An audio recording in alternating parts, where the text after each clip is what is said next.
Bonjour, je suis Clément Hubert, j'ai 30 ans et je suis candidat pour devenir astronaute à l'Agence spatiale européenne.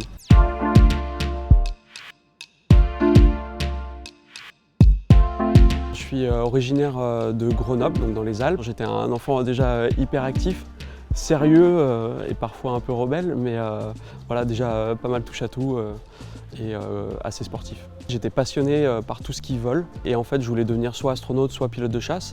On m'a dit que pour ça il fallait être agile et c'est d'ailleurs pour ça que j'ai commencé la gymnastique. Je me suis engagé pour devenir chef de section dans les troupes de montagne. En fait, au bout de 6 mois, je me suis rendu compte que j'adorais ce que j'apprenais à l'armée, mais néanmoins il me manquait cette fois-ci l'aspect scientifique, on va dire. Donc j'ai démissionné pour devenir réserviste, avoir la possibilité d'avoir cette double vie, à la fois d'ingénieur d'un côté et puis chef de section de l'autre. La finalité de la réserve aujourd'hui, c'est d'effectuer la mission Sentinelle donc sur le territoire national et c'est en l'occurrence ce que je vais faire cet été. Ce qui me plaît dans l'armée, on va dire, c'est la mixité sociale et c'est vraiment l'aspect humain qui est au centre de tout. Par exemple, j'ai eu l'occasion de former des jeunes engagés et donc on enseigne un ensemble de valeurs, du dépassement de soi, de la résilience, l'esprit d'équipe et l'esprit de cordée chez les troupes de montagne. Début 2021, j'ai appris que l'Agence spatiale européenne ouvrait la 4e sélection pour recruter ces astronautes.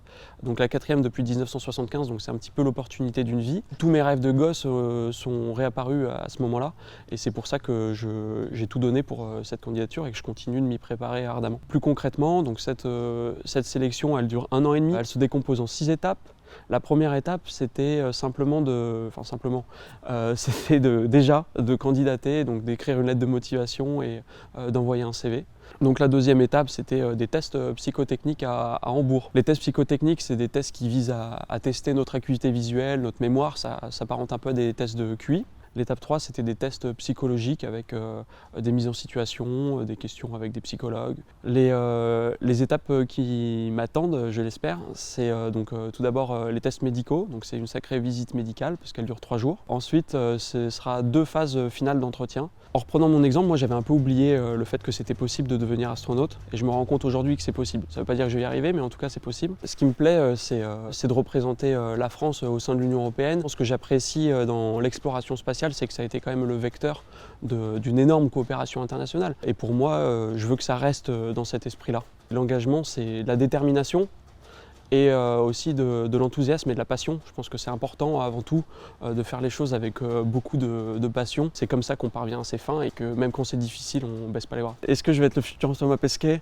Non. Alors par contre, ce que j'aimerais, c'est travailler avec Thomas Pesquet. Beaucoup. Et non, je ne veux pas mettre Thomas Pesquet à la retraite, je pense qu'il n'en a pas envie. Et voilà, moi je sais que j'ai très envie de travailler avec lui. Et maintenant, j'espère juste que lui, il aura envie de travailler avec moi.